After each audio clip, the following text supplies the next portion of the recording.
Assalamualaikum warahmatullahi wabarakatuh.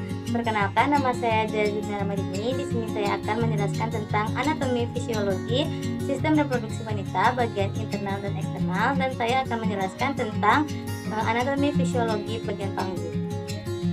Baiklah, di sini yang pertama ada vagina. Fungsi dari vagina yaitu sebagai saluran penghubung ke rahim dengan labia dan vulva sebagai jalan masuknya. Terus yang kedua yaitu ada serviks. Serviks ini fungsinya untuk memproduksi lendir dan mukus. Yang ketiga ada perimetrium, yaitu sebagai pelindung rahim, dan yang keempat yaitu ada endometrium sebagai tempat untuk menempelnya sel telur yang sedang dibuahi. Dan yang kelima ada ovarium sebagai tempat pembentukan ovum atau sel telur dan menghasilkan estrogen dan progesteron. Dan keenam ada tuba fallopi, yaitu fungsinya sebagai tempat berjalannya sel telur dari ovarium menuju rahim. Dan yang kedelapan ada fundus uteri, itu fungsinya untuk memeriksa usia kehamilan seseorang. Terus selanjutnya ada uterus, itu fungsinya untuk memberi makan dan menampung sel telur yang telah dibuahi sampai menjadi janin atau sampai siap untuk dilahirkan. Yang ke-10 ada ligamen ovarium, tujuannya untuk sebagai penghubung dan tempat bergantungnya ovarium ke wilayah rahim. Selanjutnya ada Fembriae, yaitu tujuannya untuk menangkap sel telur dari permukaan ovarium ke infundibulum selama proses ovalasi. Selanjutnya itu ada myometrium, tujuannya untuk kontraksi dan relaksasi rahim dengan cara melebar. Dan yang terakhir ada cervical canal, itu fungsinya sebagai saluran penghubung rahim dengan vagina, saluran keluarnya darah menstruasi atau rahim keluar tubuh. Baiklah, selanjutnya alat reproduksi wanita bagian luar. Yang pertama ada mons pubis, itu tujuannya untuk mengeluarkan minyak dengan hormon yang meningkatkan daya tarik seksual. Yang kedua yaitu ada klitoris, tujuannya itu untuk menstimulasi dan merangsang untuk meningkatkan hasrat seksual. Yang ketiga ada labia minora, yaitu tujuannya sebagai pelindung bagi saluran kemih wanita.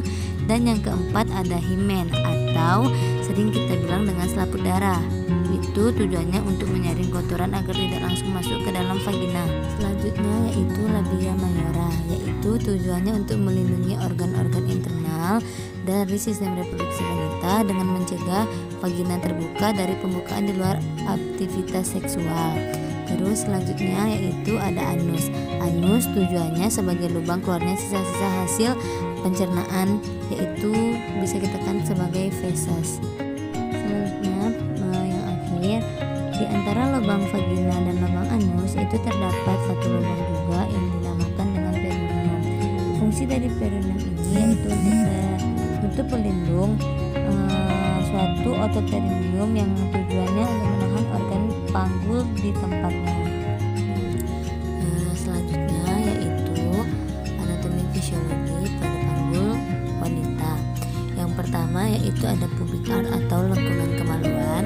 Yang kedua ada pubic symphysis atau symphysis pubis. Yang ketiga ada puncak kemaluan atau sering dibilang pubic scrap. Terus yang keempat ada pubic bone atau tulang kemaluan. Yang kelima ada ischial spine atau itu tulang belakang ischia. Dan selanjutnya yaitu ilia crest, selanjutnya ilium atau tulang pangkal paha, selanjutnya panggul penuh, terus acetobulum, isium, sacrum, dan sosik atau tulang sumbi. Pada tulang pinggul yaitu terdiri dari 3 bagian, yang dimana di tulang pinggul itu ada ilium, pubis, dan ischium. Ilium itu bagian terbesar dari tulang pinggul. Kalau pubis itu tulang pinggul yang terletak di paling depan, dan ischium yaitu tulang yang menumpang berat badan pada saat kita sedang duduk. Sedangkan sacrum itu tulang yang berbentuk segitiga yang berada di belakang panggul dan terdiri dari 5 tulang belakang yang menyatu. Sacrum ini yang membantu kita dalam menumpang berat badan di tubuh kita. Selanjutnya yang terakhir ada tulang ekor atau sering disebut dengan sosik. Sosik ini beradanya di bawah akrum. Tugas dari tulang ekor ini yaitu